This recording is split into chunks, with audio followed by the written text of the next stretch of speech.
jigarni tozalash uchun 3 ta uslub va jigar o'zida hosil bo'lgan zararli moddalarni qay yo'l bilan chiqarish haqida foydali maslahatni berib o'taman.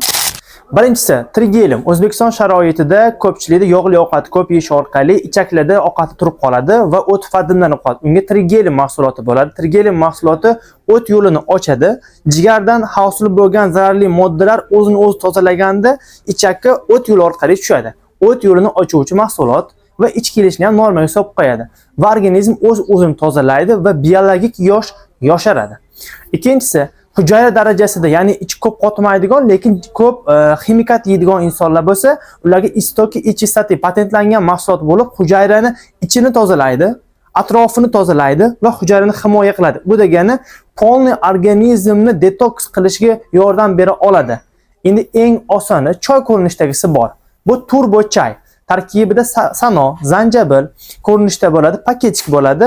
Buni ichilganda qabziyat ketadi, o't yo'li yaxshilanadi, jigar o'zini tozalashi osonlashadi, siydik ajralishini yaxshilab beradi. Boya aytib o'tildi, jigar o'zida yig'ilgan zararli moddalarni ikkita yo'l bilan, safro va siydik yo'l orqali chiqarib yuborib tozalaydi. Bu mahsulotlar sizga qiziq bo'lsa, pastdagi nomerga telefon qilasiz. O'zbekiston bo'yicha dastavkamiz bor va bepul.